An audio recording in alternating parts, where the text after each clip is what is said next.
Il n'y a que deux royaumes. Le royaume des ténèbres et le royaume de la lumière.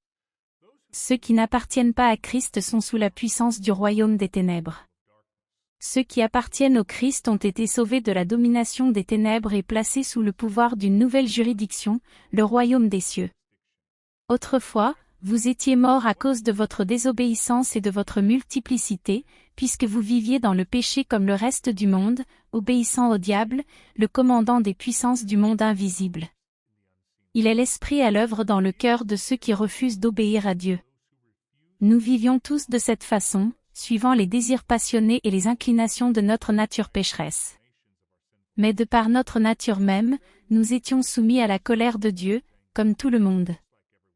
Mais Dieu est si riche en miséricorde. Et il nous a tellement aimés que même si nous étions morts à cause de nos péchés, il nous a donné la vie en ressuscitant Christ d'entre les morts. C'est seulement par la grâce de Dieu que vous avez été sauvés. Éphésiens 2, 1-5. Si vous êtes reconnaissant de la grâce de ce verset, écrivez dans le commentaire, la puissance de la délivrance de Dieu m'a libéré. Amen.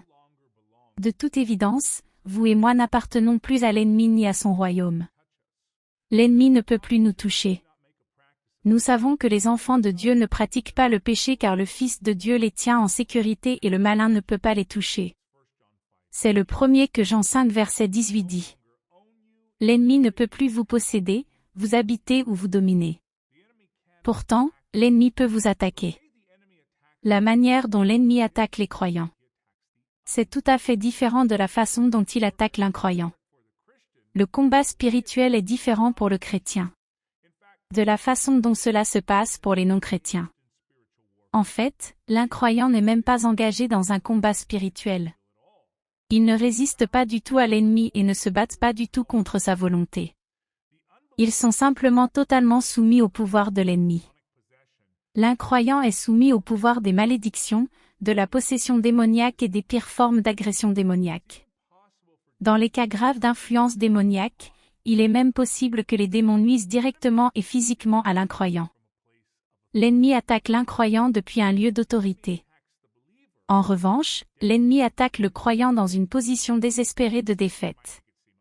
Même si la tromperie peut donner l'impression du contraire.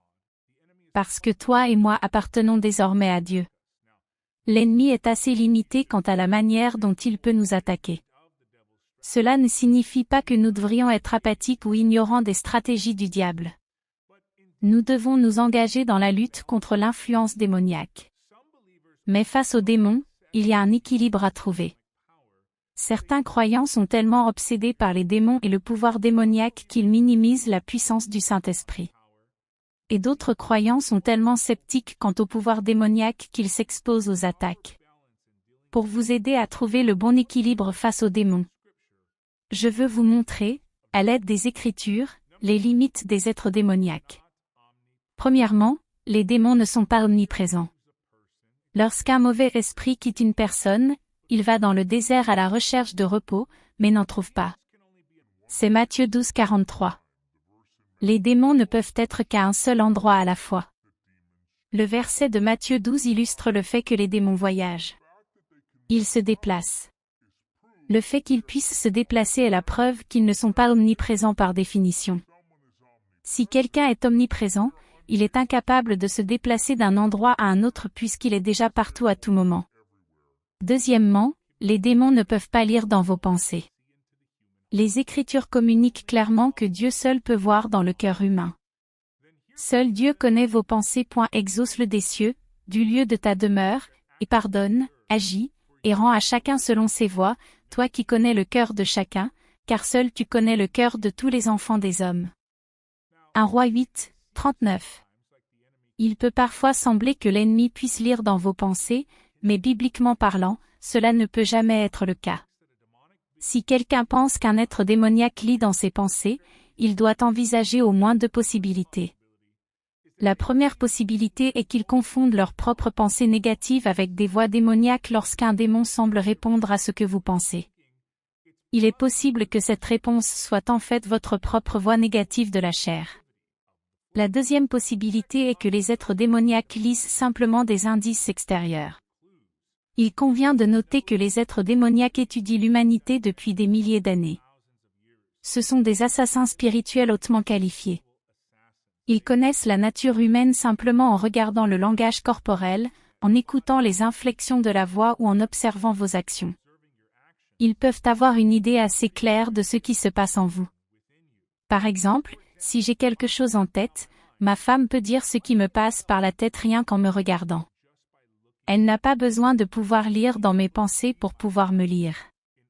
De même, mes proches ont appris à me lire de la même manière que les démons apprennent à très bien vous lire, créant l'illusion qu'ils peuvent voir vos pensées. Considérez également le fait que les êtres démoniaques communiquent entre eux. Il suffit de voir Matthieu 12, 45. Ce qu'un démon vous voit faire et dire en secret peut être communiqué à un autre être démoniaque. Ils partagent vos secrets les uns avec les autres.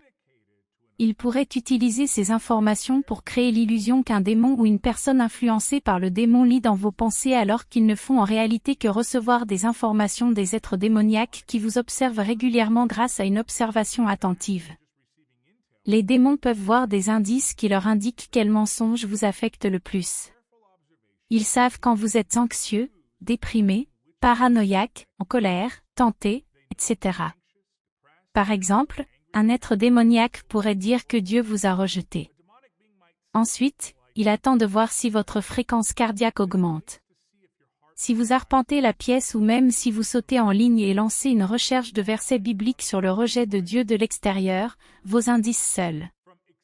Les démons peuvent apprendre à prédire ce que vous pourriez penser dans un scénario donné. C'est une façon pour eux d'exagérer leur pouvoir. Mais ce n'est pas la même chose qu'ils soient capables de lire dans vos pensées.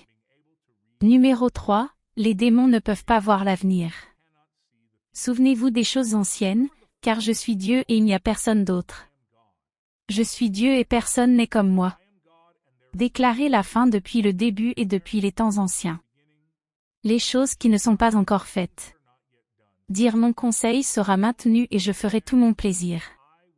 C'est Ésaïe 46, 9 et 10. Dans le livre d'Isaïe, nous voyons une déclaration définitive.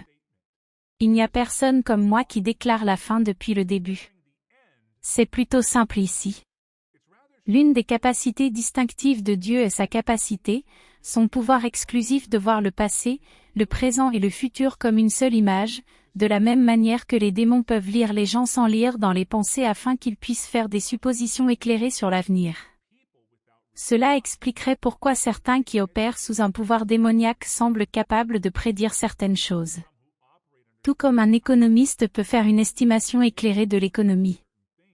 Ainsi, les démons peuvent faire des suppositions éclairées sur l'avenir de n'importe quel individu ou même de la société dans son ensemble.